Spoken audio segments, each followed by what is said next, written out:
Hey everybody, welcome back to Video Game Mess. So, I got a super fun and exciting episode for you guys today because a few days ago, just before Christmas, Marc Robledo released Ninja Gaiden Shadow DX. This is a full recolorization of the original Ninja Gaiden Shadow on the Game Boy, and trust me, if you like hard platformers, especially in 2D, and you're a fan of Ninja Gaiden, you're going to definitely want to check this one out. Before we get too far involved though, do me a huge favor down below, hit like and subscribe and ring that notification bell, definitely helps us out. And if you feel so inclined and want to support the channel, I got a Patreon link down below as well. And I apologize in advance, I am still a little bit sick, doing the best I can with my voice, and of course I get sick right into the run-up of Christmas. And truth be told, I should be in the other room mopping the floors getting ready for the holiday, but of course I got a message on Discord saying that this was out, and every single time I try to take a little bit of a break for the holiday season, I always end up coming back into my studio and making something else. But honestly, when it's as good as Ninja Gaiden Shadow, and honestly Marc Robledo does some amazing work, I'm happy to wander into my office and make one more video for you guys. By the time you're watching this, you would have gotten your Christmas gifts as well, so leave me a comment down below and tell me what your favorite gift was. One of those things, I haven't opened mine yet, so I'll have to let you know after the holiday. But honestly, Ninja Gaiden Shadow is straight up a 9.5 out of 10 as far as 2D platforming games are concerned on the Game Boy. And now this thing getting a full modernization with all of these colors, I think it brings it straight up to a 10 out of 10, at least in my opinion. And I would say Marc does an absolutely outstanding job of picking a color palette and colorways that 100% give these games that much more personality. That moon in the sky, that nighttime cityscape, the little bits of color flashing in the windows, just 100% works.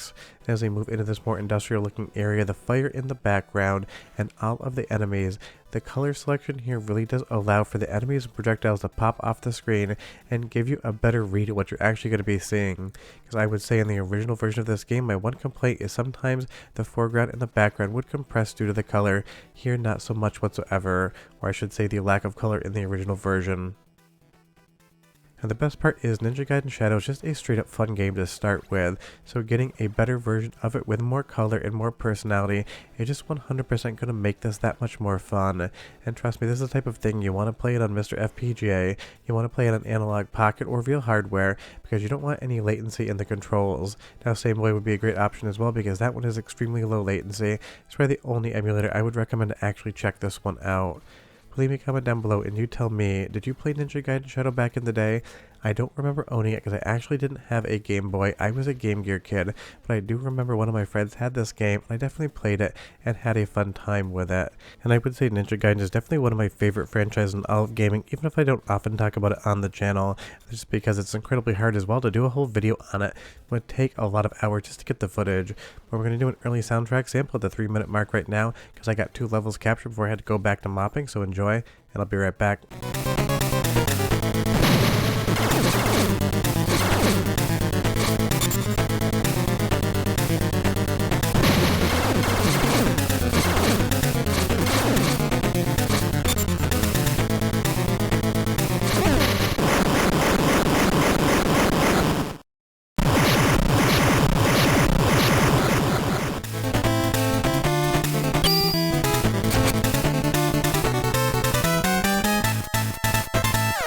I mean, it's absolutely a spectacular soundtrack, and as I mentioned right before I did that soundtrack sample, I am recording this in the afternoon on the 23rd when I should be cleaning up the house and prepping up the 7-pound standing rib roast that I bought.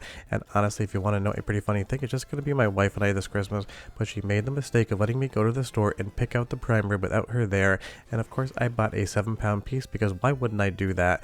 I do live in the Midwest after all, and meat is king here, and that gives enough bones for both of our dogs to enjoy themselves over the Christmas break. But honestly, it's not surprising this comes out on the 23rd because honestly, every single time Christmas gets near, there's always a bunch of releases from different modders and community members, and I absolutely love to see that, even if it means I'm going to wander back into the office and do something I didn't plan on doing. Retro gaming really just does have a contingent of people that are out there trying to make the most fun possible for everyone. They love games, we love games, I love talking about them, and even dumping them when I can and sharing them with everyone, but stuff like this really is just a love letter to what retro gaming truly is, especially at the holiday season. Because it's one of those things, Ninja Gaiden Shadow is absolutely fun in black and white, so making it color is just more of a fun thing, and that really has been kind of the theme of 2025. Developers, fans, and everyone else out there just trying to make gaming that much more fun for everyone involved, and I love that, and I'm really looking forward to seeing what 2026 brings. I think we're going to have a ton of fun, not only in ROM hacks, stuff like this, decomps, recomps, and PC ports, even on the FPGA front, I think you're going to see a big movement in retro gaming in the next year, and I'm definitely going to be talking about each and every bit of it.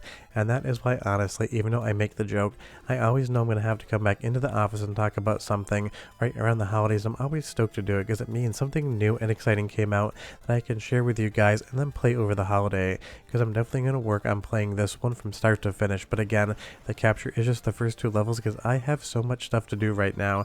My day is absolutely clogged up. In 2 hours I need to be in the car to pick up food for Christmas Eve, so it's one of those things.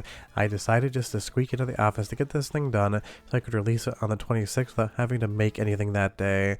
But I'm sure something's going to happen between now and then to get me back into my studio to make one more thing. And at this point in time, my studio is half taken apart because my wife and I are going to be moving, and I'm basically trying to figure out how to do a complete continuity of video making by not losing any single days of when I would normally work. So I'm going to be shutting down my studio here on a Saturday, rebuilding it on a Sunday at the new house, and be ready to work again on Monday. Wish me all the best of luck with that. I'm sure you'll hear about how it goes, especially if you are a Patreon member. But of course, I'm getting off track here because it is one of those things. The holiday season just makes me kind of talk about random stuff. But as far as the actual color here in Ninja Gaiden Shadow, I love what the developer has done. All of these yellows, all of these rust colors, the greens, the reds, they just absolutely shine. And of course the blue on the main sprite. And this is the type of stuff. This is not a free sort of thing. Yes, putting color into a game, not the most difficult thing in the world, but understanding the art style, understanding the palette's complementary colors, and how to make sure things are readable and visible from the foreground to the background takes a deft hand and a very talented eye to do stuff like this. And that is why I think this might be my favorite new Game Boy to Game Boy Color port around. Marc Robledo definitely does an amazing job, and if you do want to play this one, the link to be able to patch it is in the description below. You'll just have to bring the file from your original Game Boy cartridge, if you know what I mean, and patching it is super easy. But soon, basically the first week of January, I will have an entire patching tutorial for everyone as well that basically explains how to patch every single game type out there, because I know it is something that keeps tripping people up. But just take a look at this background right now, those blues and purples in that grate that fall off to black to give you a sensation of an actual transparent grate. All of those piles of rubble there in the browns and oranges of Earth, and then the purple enemy in front of us along with the green, and even those really nice red bullets. They are never going to get lost in anything in the background, so if you get hit by them, it's because you weren't in the right place at the right time, or you jumped or didn't duck at the right cadence, and that's something you really need out of one of these colorization hacks. You need the ability to really be able to read what's on screen, that way you can differentiate the foreground from the background. One more soundtrack sample, because this music in this game is a straight 10 out of 10, and I'll be right back with just a little bit more.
And there we go, we took the first death to a boss, and this is where I'm going to get stuck in this capture, because normally games that have this level of difficulty that I haven't played in a while, I'll spend 3, maybe 4 hours in the evening time just hanging out, capturing and playing around, because I've got different capture setups, including the ability just to sit on my couch and actually have that go to a computer.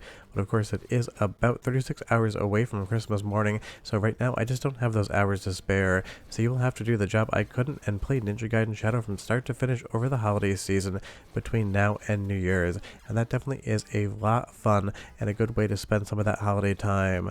Leave me a comment down below and you tell me, what game are you trying to beat this holiday season? For me personally, the day after Christmas, I'm going to be opening up Donkey Kong Bonanza, because I bought the damn thing on launch day and it's been sitting on my desk the entirety of the time, so it's definitely time to actually play that game and beat it, because my wife and I have from Christmas Eve all the way to January 1st off together, and there's only so many times I can disappoint her before we have to find something else to do.